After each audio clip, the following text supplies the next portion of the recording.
ಆಗಲಿ ಭಜನೆಗಲ್ಲ. ಹೌದು, ಭಜನೆ ಮಾಡ್ತೀನಿ. I will do it every day at 9 o'clock. 9 ಗಂಟೆಗೆ ನಾನು ಭಜನೆ ಮಾಡಿಯೇ ಸಿದ್ಧ. 12 ವರ್ಷಗಳ ಕಾಲ ರಾಜ್ಯದ ಜನ ಈ ಭಜನೆ ಒಪ್ಕೊಂಡಿದ್ದಾರೆ ಅಂತಂದ್ರೆ why will I fear for it? ಹೆದರ್ಕೋತೀನಿ ನಿಮ್ಮ ಥರ ಭಜನೆನ?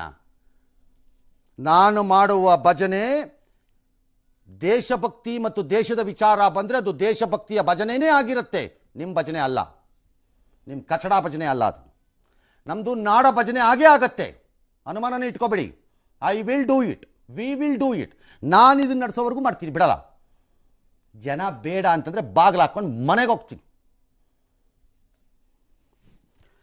ನಾನು ಮಾಡುವಂಥ ಭಜನೆ ನನ್ನ ವೃತ್ತಿಯ ಮೌಲ್ಯಗಳಿಗೆ ತಕ್ಕಂತೆ ಗೌರವವನ್ನು ತರುವ ಭಜನೆಯೇ ಆಗಿರುತ್ತದು.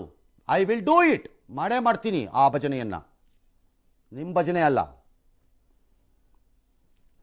ನಾನು ಮಾಡೋ ಭಜನೆ ಅಧಿಕಾರದ ಅಮಲನ್ನು ತೋರಿಸುವ ಭಜನೆ ಅಲ್ಲ.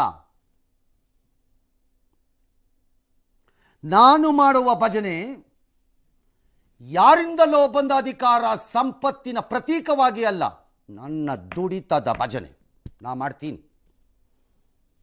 If you want to criticise, criticise. I am ready to face it. ಅದೇನಾಗೋಗ್ಬಿಡುತ್ತೆ. There can be a capital punishment. What else can happen? 2 ಹೊತ್ತು ತಿನ್ನಕ್ಕೆ ಕೊಟ್ಟಿದ್ದಾನೆ ದೇವರು, ಸಾಕು.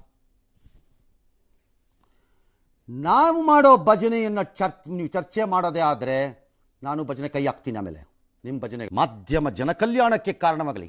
ಯಾವ ಕಚಡ ಜನಕಲ್ಯಾಣಕ್ಕೆ ಕಾರಣವಾಗಿದ್ದೀರಿ ನೀವೆಲ್ಲ ರಾಜಕಾರಣಿಗಳು? ಯಾವ ಜನಕಲ್ಯಾಣ ಮಾಡಿದ್ದೀರಿ? 75 ವರ್ಷ ಆದಮೇಲೆ ನೀರು ಕೊಡೋಕ್ಕೆ ಯೋಗ್ಯತೆ ಇಲ್ಲ, ಜನಕಲ್ಯಾಣ. ವಿದ್ಯುತ್ ಕೊಡೋಕ್ಕೆ ಯೋಗ್ಯತೆ ಇಲ್ಲ, ಜನಕಲ್ಯಾಣ. ಚರಂಡಿ ಕೊಡೋಕ್ಕೆ ಯೋಗ್ಯತೆ ಇಲ್ಲ, ಜನಕಲ್ಯಾಣ. ಶಾಲೆಯಲ್ಲಿ ಕೊಠಡಿಗಳನ್ನು ಕಟ್ಟಕ್ಕೆ ಯೋಗ್ಯತೆ ಇಲ್ಲ, ಜನಕಲ್ಯಾಣ. ಹೆಣ್ಣು ಮಕ್ಕಳುಗಳಿಗೆ ಶಾಲೆಗಳಲ್ಲಿ ಟಾಯ್ಲೆಟ್ ಕಟ್ಟಕ್ಕೆ ಯೋಗ್ಯತೆ ಇಲ್ಲ, ಜನಕಲ್ಯಾಣ. ಲಕ್ಷ ಲಕ್ಷ ಕೋಟಿಗಳು ಸ್ವಾತಂತ್ರ್ಯ ನಂತರ ಗುಲ್ಬರ್ಗಾ ಭಾಗಕ್ಕೆ ಹರಿದು ಹೋಗಿದೆ. ಆ ಭಾಗ ಹೇಗಿದೆ ಅಂತ ಹೇಳ್ತೀರಿ? ಜನಕಲ್ಯಾಣ. ಯಾರು ಹೇಳ್ತಾ ಇದ್ದೀರಿ ಜನಕಲ್ಯಾಣದ ಮಾತನ್ನು ಬಂದು? ನಮಗೆ ಹೋಗಿ ನೋಡ್ಕೊಳ್ಳಿ ನಿಮ್ಮ ಭಾಗನ ಹೇಗಿದೆ ಅಂತ.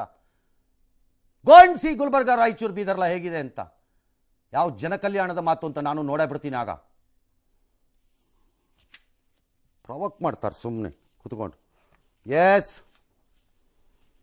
ಸಮರ್ಥನೆ. ನಾನು 10 ಸಾರಿ ಕೇಳಿದ್ದೀನಿ. ಯಾರು? ಮೇಡಮ್ಮ. ಮೇಡಮ್, ಸುಮ್ಮನೆ ನೀವಿರೋದು ಒಳ್ಳೆಯದು.